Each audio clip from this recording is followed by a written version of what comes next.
one thing is no symptoms of disease, okay? Since you check your birds, you're going to know when they're sick, right? You're going to know when egg production's down, they may have a sneeze or a cough or a nasal discharge or an eye discharge or some abnormality.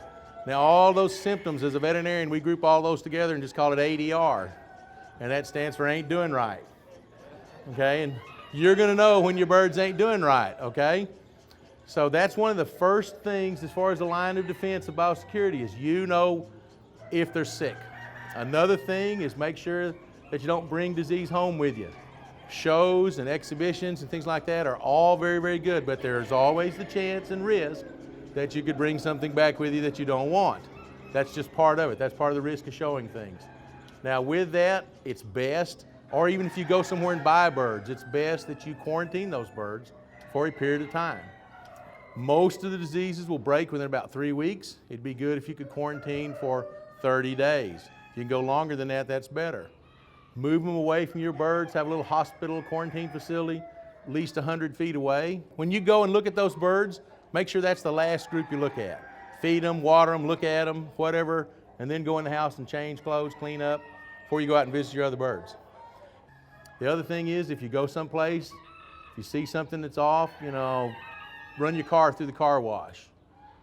Before you go visit your birds, for example, with avian influenza, it's carried by wild waterfowl. They are the reservoir. If you have a pond on your property and you've got some wild ducks that get out there and you go down there and look at the wild ducks, that's okay.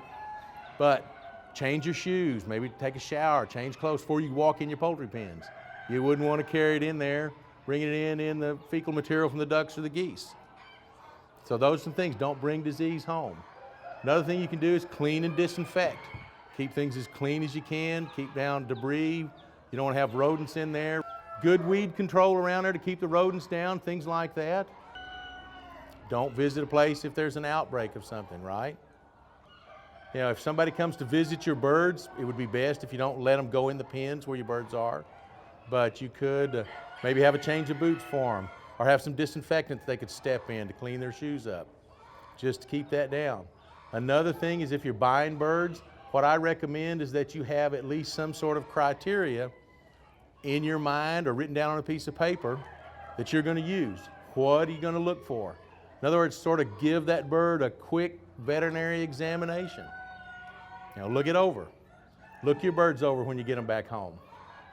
Testing your birds, there are various aspects of that, but in this state, you get your birds tested. They can be certified as part of the NPIP. That means they're free of pylorium and typhoid.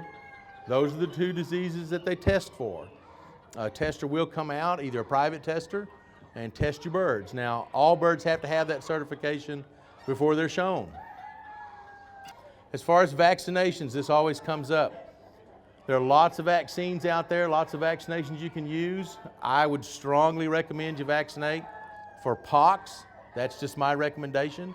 We do see that. We see that at shows, we see that at other exhibitions. We see it, mosquitoes carry it, and we have mosquitoes here in Arkansas almost year round, so it is something to think about.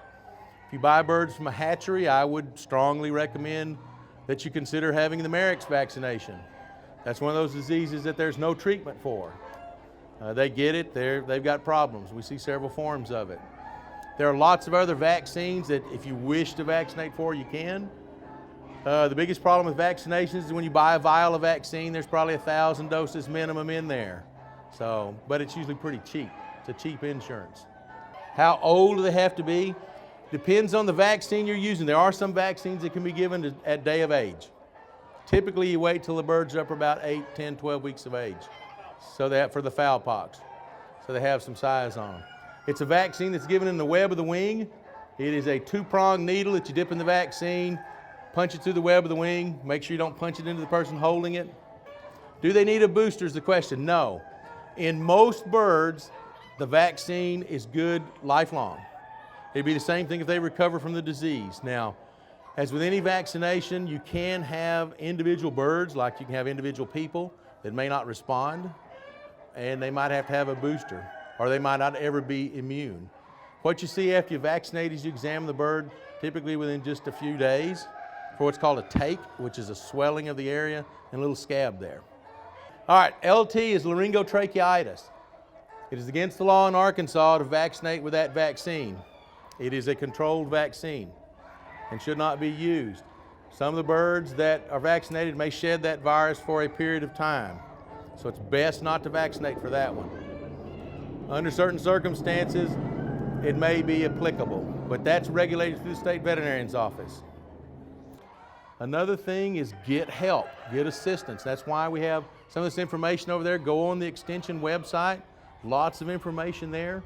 Under biosecurity, talking about things in disease control. There's pamphlets, we have some over here. Have information there on different types of diseases to help you. Now, we are seeing the keeping of small flocks, exhibition flocks, hobby flocks. That is the #1 hobby. It's growing. More and more people are getting into that. With that, a lot of my colleagues that are veterinary practitioners are becoming more adjusted, shall we say, to working on a few chickens or helping you with that. They're good sources of information. If you see something that's just not right in your birds, you can contact your local veterinarian, you can contact me, you can contact the state veterinarian's office, and we'll try to get you some help.